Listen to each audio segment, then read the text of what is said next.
감사합니다. 오늘은 십자가의 여인들이라는 제목으로 말씀을 드리겠습니다. 마태복음 27장 26절에 그 중에는 막달라 마리아와 또 야고보와 요셉의 어머니 마리아와 또 세베대의 아들들의 어머니도 있더라. 신의란 말이 있어요. 신의. 믿음과 의리를 아울러서 이르는 말입니다.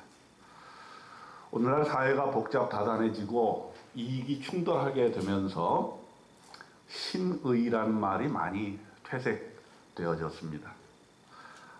이 말은 신의가 있는 사람들을 찾기가 힘들다 하는 말입니다. 만일 여러분 곁에 신의가 있는 사람이 있다면 여러분은 참으로 행복한 사람입니다. 저와 여러분이 신의가 있는 사람이라면 정말 참 좋은 사람이라 이렇게 볼 수가 있겠습니다. 사순절 네 번째 주일에 신의가 있었던 세 여인을 우리가 한번 묵상해 보려고 합니다. 그들은 갈릴리에서부터 예수님을 쭉 따라왔어요. 그리고 예수님이 죽는 순간, 십자가의 순간까지 예수님을 줄고 따라왔던 사람들이었습니다. 물론 그들도 우리와 같이 연약한 존재였지만 많은 사람들이 예수님의 십자가 도상에서 십자가가 너무 무서워서 도망을 갔어요. 특별히 그 제자들이 다 도망을 갔어요. 그러니 얼마나 예수님이 슬펐겠습니까? 그런데 예수님이 조금 위안이 되었던 것은 그동안 자기를 따르던 여인들이 마지막 곁을 지켜주었다는 것이 바로 신의를 보여준 것입니다. 우리들에게서 이러한 신의를 우리 인생에 가장 중요한 것으로 삼게 된다면 아마도 우리 예수님께서 십자가에 겪었던 그러한 것을 생각해 보면 정말 우리에게 인생에 또 지금 이 순간에 필요한 것이 아닐까 이런 생각을 해보게 되었습니다. 그래서 오늘 말씀을 드리려고 합니다. 제일 첫 번째 인물이 막달라 마리아였어요. 이 막달라 마리아는 병고침을 받고 예수님을 따르게 된 사람이었습니다.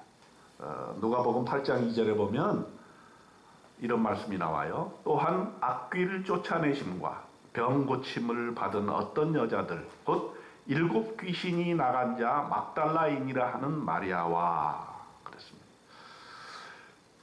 귀신에 들렸던 거죠. 그것도 7 귀신에 들렸다고 합니다. 귀신에 들리게 되면 인생 그 삶의 주도권이 귀신에게로 넘어가는 거죠. 귀신에 씌었다 그러죠. 아무리 본인이 이렇게 잘 살아보려고 해도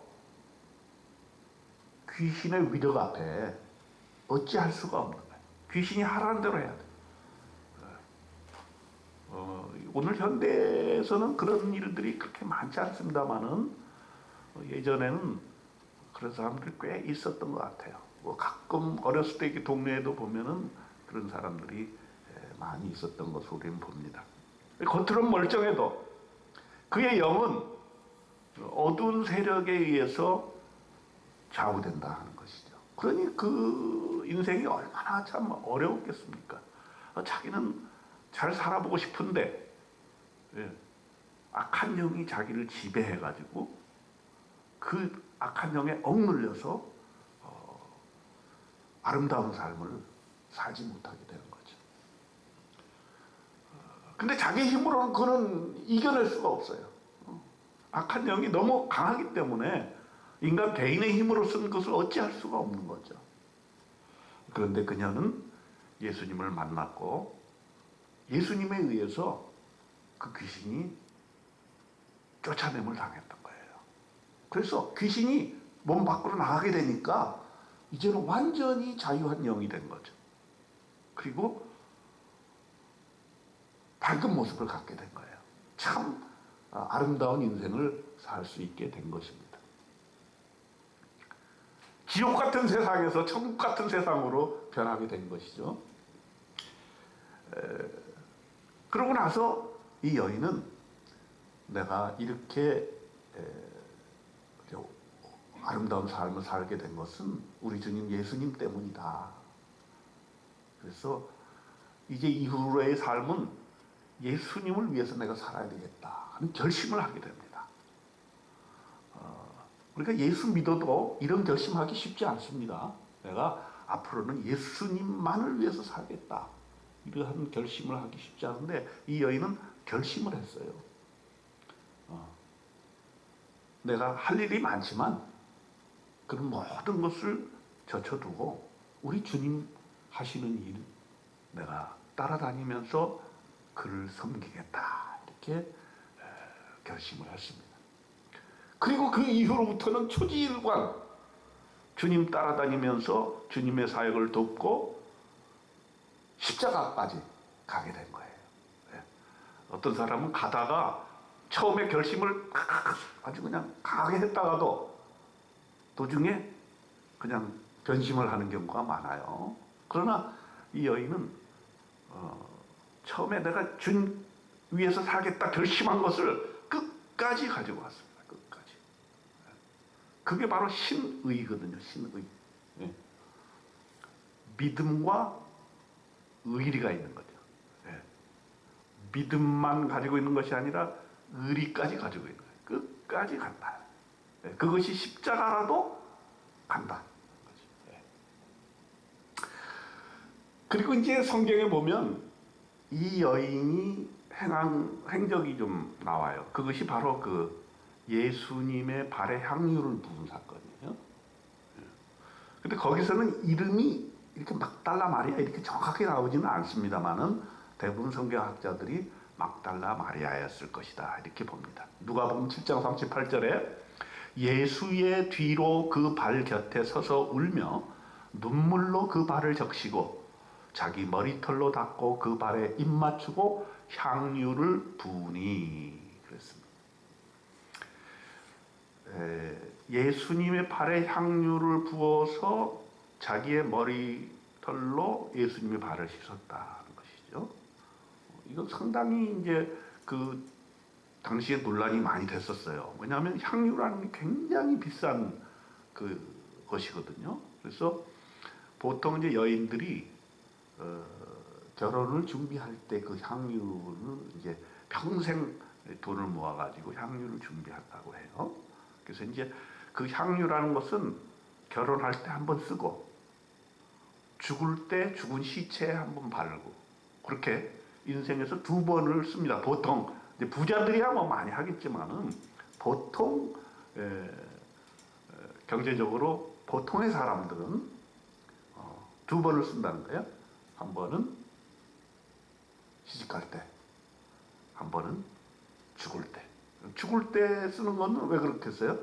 시체에 그 부패하고 냄새가 많이 나기 때문에 거기에 향유를 바름으로써 냄새를 나지 않게 이렇게 해주는 것이고 신혼 때에는 그 향유를 통해서 이제 결혼의 첫날 밤을 잘 보내기 위한 그런 목적으로 쓰여지는 것이겠지요. 그런데 이제 그 향유를 발에 부은 게 보통 사람들 생각에는 이게 비싼 거니까 그 비싼 걸 팔아서 가난한 자를 돕는 것이 옳지 않겠느냐 하는 반론들이 많이 있었어요. 우리 사순절 기간 동안에 이렇게 쌀 보내기 운동을 하지 않습니까? 방금 영상도 그런 영상이었는데 우리나라가 그동안에 어렵게 살았잖아요. 또 전쟁을 겪었지 않습니까? 전쟁 고아도 많이 또 먹을 것이 없었어요. 우리 어렸을 때 우리 아내와 함께 그 얘기를 했는데 어렸을 때 이렇게 미팔군에서 나온 옥수수 가지고 옥수수 빵을 이렇게 만들어서 학교에서 나눠주던 때가 있었어요. 그 생각을 하면서 빵을 먹으면서 그 얘기를 한번 한 적이 있는데 그때만 해도 그래도 먹을 게 좀 있었죠. 그러나 그때도 사실은 가난했었죠, 우리나라가. 그러나 지금은 그렇게 가난하지 않아요, 우리나라가. 상당히 세계 10대 부유국 중에 하나입니다. 그래서 여러분들은 부유한 나라에 지금 살고 있는 거예요. 그렇기 때문에 우리가 왜 그렇게 가난한 나라에 이걸 돕느냐?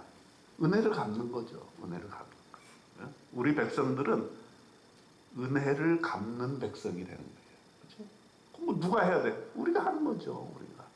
그 국가에 맡길 필요 없어요. 국가도 국가 차원에서 합니다. 포이카라고 해서 국가 차원에서 나라의 예산을 세워서 어려운 나라들에 이렇게 도움을 주는 것을 합니다. 근데 우리가 참 감사한 것은 우리가 글로벌 배전과 함께 이렇게 할 수 있다는 게 너무 좋잖아요. 엊그저께 회장님 저기 강원도 산불 거기 간다고 메시지가 왔어요. 그래서 우리가 시간이 되면 좀 같이 가면 좋겠다 하는 생각도 해봤습니다만, 그렇게 어려운 이재민들, 그냥 하루아침에 그냥 집이 다 타버린 사람들, 그런 사람들 조금 도울 수 있으면 얼마나 좋겠어요. 그래서 우리가 가지고 있는 것을 가지고 가난한 사람을 위해서 돕는 건 그건 아주 좋은 거죠. 그래서 이제 일부 사람들이 예수님 향유를 부으니까 그렇게 얘기를 했어요. 그 돈 가지면 가난한 사람 좀 돕는 것이 안 좋겠는가. 사실 그것도 뭐 맞는 말이긴 하지만은 예수님께서는 이 여인의 행위에 대해서 굉장히 다른 차원의 해석을 하셨어요. 보면은 베드로한테 얘기를 하셨어요. 뭐라고 얘기를 하셨냐면, 베드로야, 너는 내게 발 씻을 물도 주지 아니하였으되 이 여자는 눈물로 내 발을 적시고 그 머리털로 닦았으며 너는 내게 입을 맞추지 아니하였으되 그는 내가 들어올 때 내 발에 입 맞추기를 그치지 아니하였으며 너는 내 머리에 감람유도 붓지 아니하였으되 그는 향유를 내 발에 부었느니라. 이는 그의 사랑이 많음이라 그랬어요. 그러니까 예수님은 물론 가난한 자를 도왔던 사람, 예수님은 가난한 자를 위해서 하신 분이에요. 그래도 지금 이 행위에 대해서는 그 막달라 마리아의 예수님을 향한 그 사랑에 감격하고 계신 거죠. 그리고 그의 근본을 보신 거예요.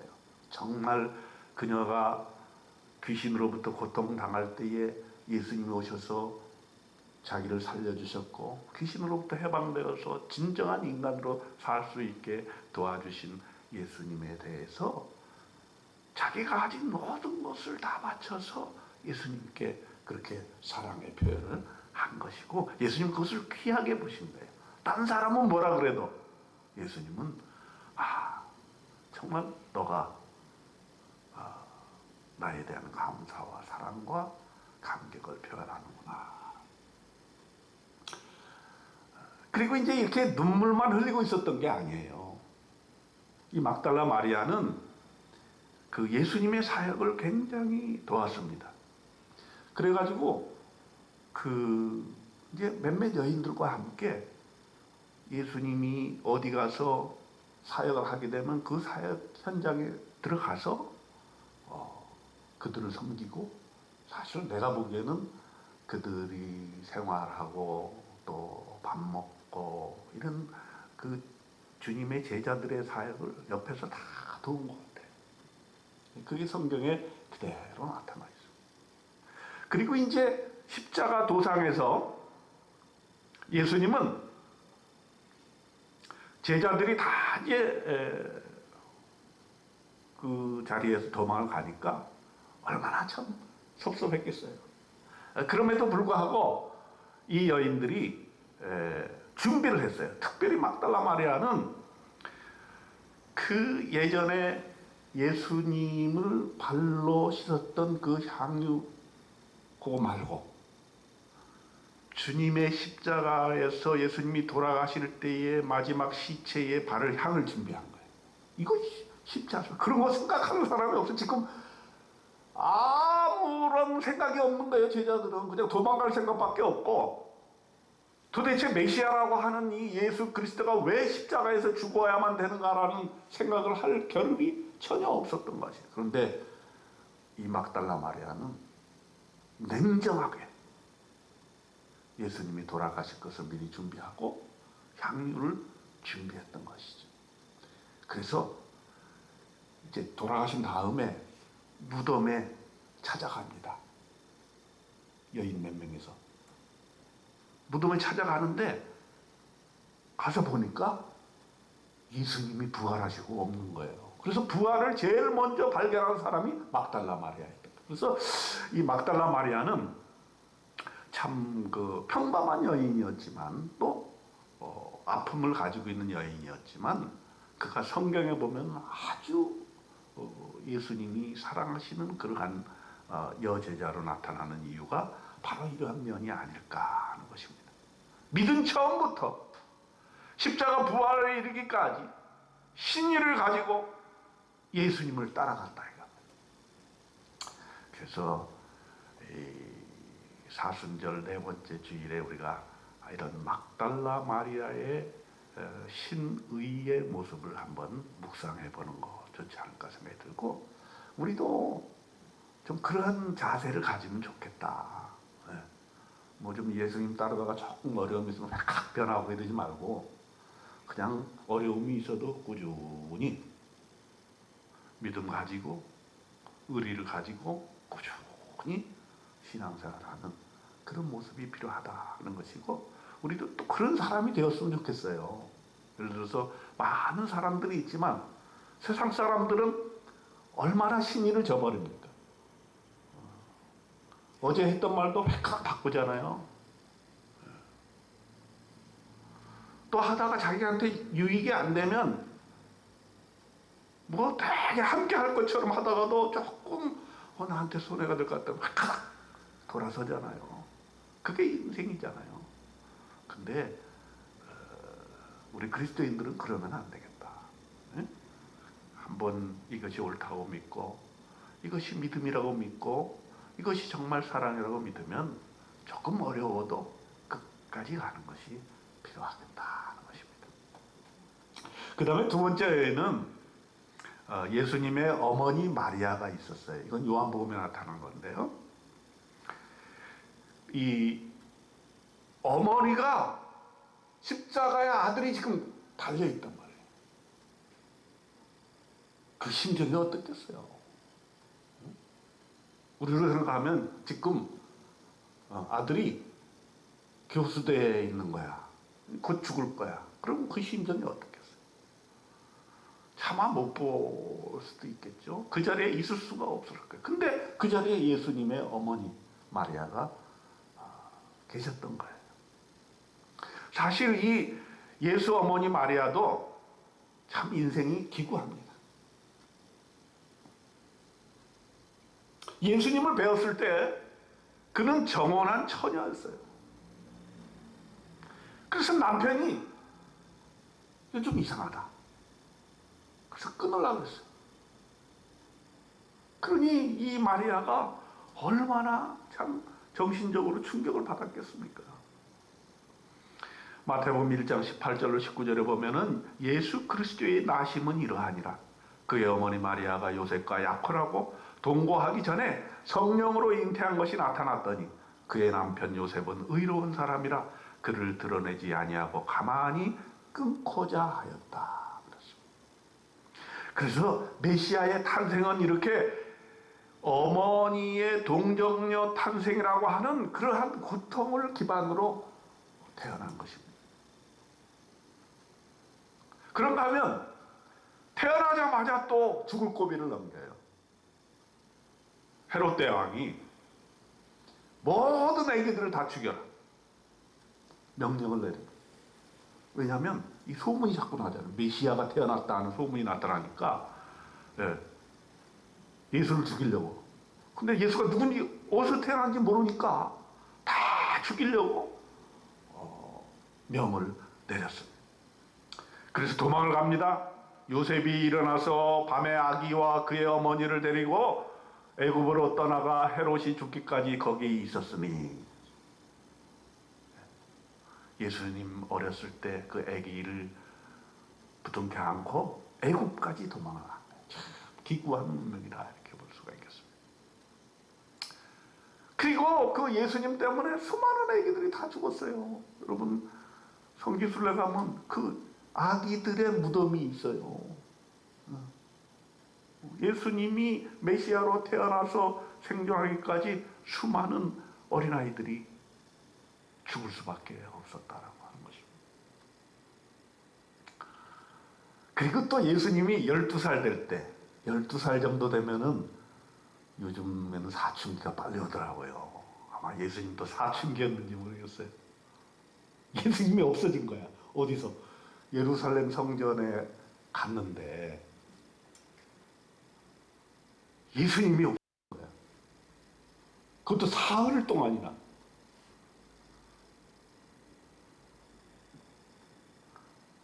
그러면서 딱 만났는데 예수님이 하신 말씀이 이래요.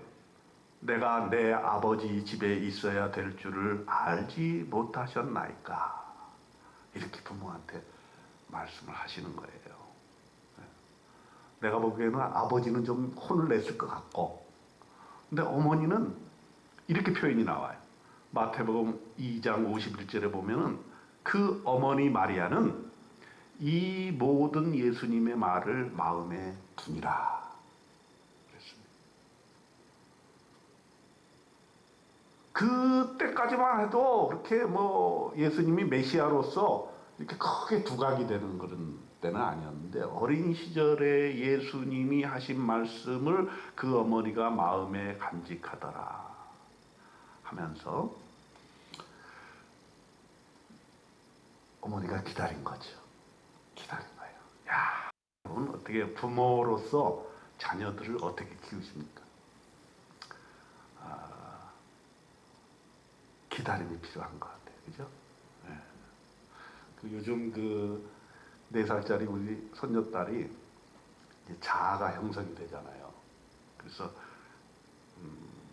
고집이 세졌어요. 아주 고집이. 그래가지고 어린이집 가기 전에 자기가 해야 될, 자기가 하고 싶은 일들이 있어요. 먼저 재밌는 거, 만화, 영화, 이게 봐야 되고, 그 다음에 따뜻한 코코아 한 잔 딱 먹어야 되고, 그 다음에 젤리 그것도 하나 아니고 2개는 꼭 먹어야 되고, 그리고 자기가 원하는 장난감 놀이 한번 딱 하고, 그래야 이제 어린이집을 갈 수가 있는 거예요. 그런데 부모들이 출근하려고 얼마나 바쁜 시간입니까, 아침에. 빨리 가자! 그러면, 아니야, 나 해야 될 거 있어. 그래서 하면 아주 그냥 너무너무 힘들 거 아니겠어요? 예. 근데 사실 시간이 있으면 좀 기다려주면 되는데. 예. 근데 이제 인생 전체를 놓고 보면 사실은 자녀들이 자기 말을 안 들을 때가 얼마나 속이 상합니까? 자기 뜻대로 잘 안 되잖아요, 자녀들이.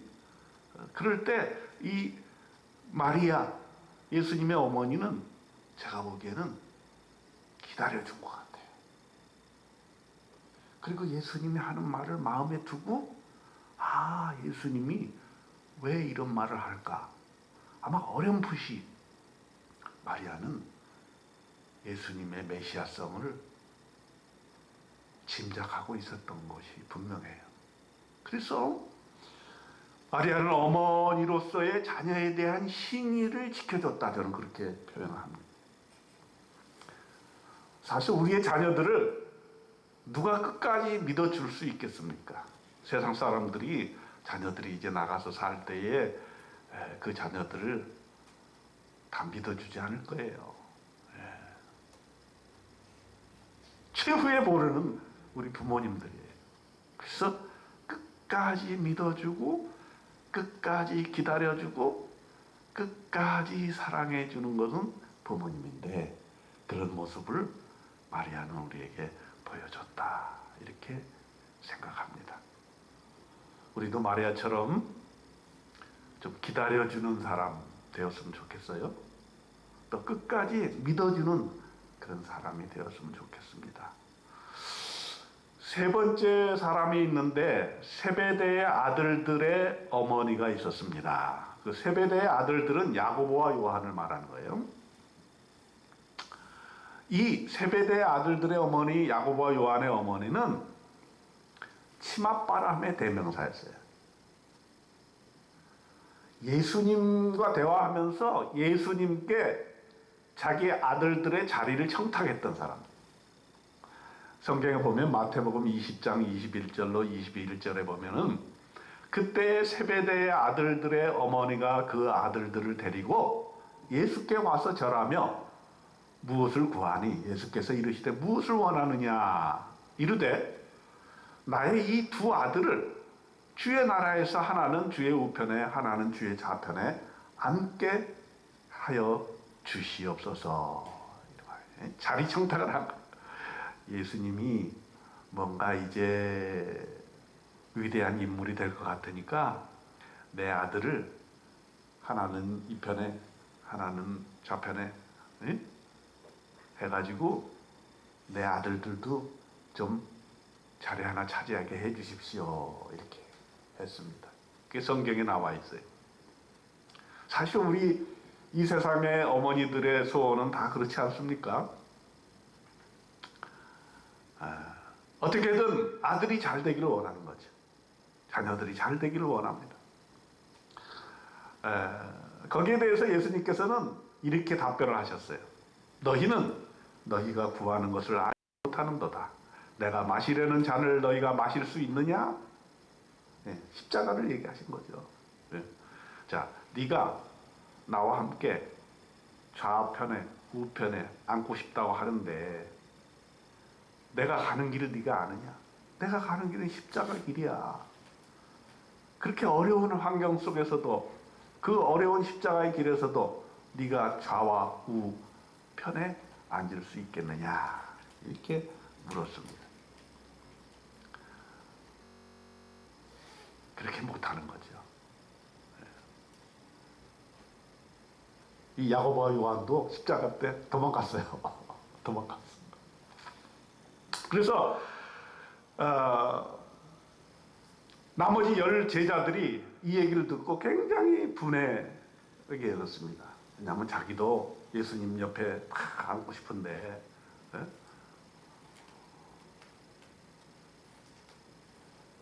야고보와 요한의 어머니가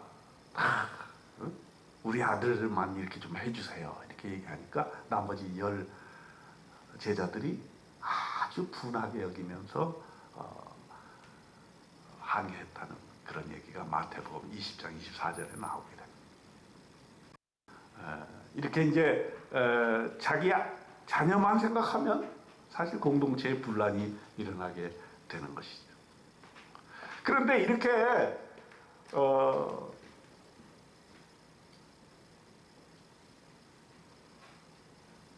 자기 자식만 생각하던 그렇게 이기적인 어머니가 주님을 잘 따르다 보니까 이제 뭔가 좀 달라졌어요. 그래서 십자가의 곁에 있게 된 거예요. 자녀들 포함해서 많은 제자들이 도망을 갔지만 그 어머니는 예수님의 곁을 지켰다는 것이죠. 아들들에게 어머니로서의 신의가 무엇인가를 보여준 거예요. 그래서 우리가 사실 부모로서 가장 할 수 있는 건 뭐냐? 신의를 보여주는 거예요. 믿음과 의리를 보여준 거예요. 그것이 십자가의 길이라 할지라도 우리 주님을 따르겠다 하는 것을 사실은 그 어머니가 본을 보여준 거죠. 사실은 그것이 사실은 진정한 교육이 아닐까 그런 생각을 하는 겁니다. 본을 보이는 그런 교육. 우리도 말보다는 본을 보이고 실천함으로써 우리는 자녀들을 올바른 길로 인도할 수 있다고 믿습니다. 일반 생활을 통해서도 우리는 말을 쉽게 할 수 있지만 그 말을 실천하기는 쉬운 것이 아니죠. 그래서 이 세베대 아들들의 어머니처럼 본을 보이는 믿음. 이것이 바로 신의가 있는 믿음이다. 이렇게 생각을 해보겠습니다. 이제 4월 셋째 주면은 또 한 번의 부활절이 오게 됩니다. 나머지 사순절 동안 우리는 우리의 인생을 돌아보고 성찰하는 기간으로 삼았으면 좋겠습니다. 우리는 정말 신의가 있는 사람인가? 어려워도 끝까지 신의를 지키는 사람인가? 오늘 묵상한 십자가의 여인들을 통해서 우리가 깨달음이 좀 있었으면 좋겠습니다. 세상에 아무리 변절하는 것을 습관화하는 세상이 되었다고 하더라도 우리는 주님을 향한 사랑을 끝까지 그 지조를 지켰으면 합니다. 십자가의 고난을 피해가는 사람이 아니라 오히려 예수님과 함께 그 고통을 같이 지는 사람이 되었으면 좋겠습니다. 또한 우리가 인생 살면서 우리에게 다가오는 고통이라 할지라도 그것을 극복하고 또 그것을 통해서 우리 주님을 더 가까이 모시게 되는 귀한 계기가 되었으면 좋겠습니다. 부활의 참된 소망 가지시기를 주님의 이름으로 축원드립니다. 기도하겠습니다. 하나님 아버지, 예수를 따르면서도 주님을 잘 이해하지 못했던 우리들입니다. 하지만 십자가 곁에 섰던 여인들처럼 우리도 예수님에 대한 신의를 지키게 도와주시옵소서. 십자가의 기회를 피하지 아니하고 주님의 십자가를 함께 질 수 있도록 도와주시옵소서. 그래서 부활의 소망을 간직하고 미래의 희망을 살아내는 우리가 되게 도와주시옵소서. 예수님의 이름으로 기도드립니다. 아멘.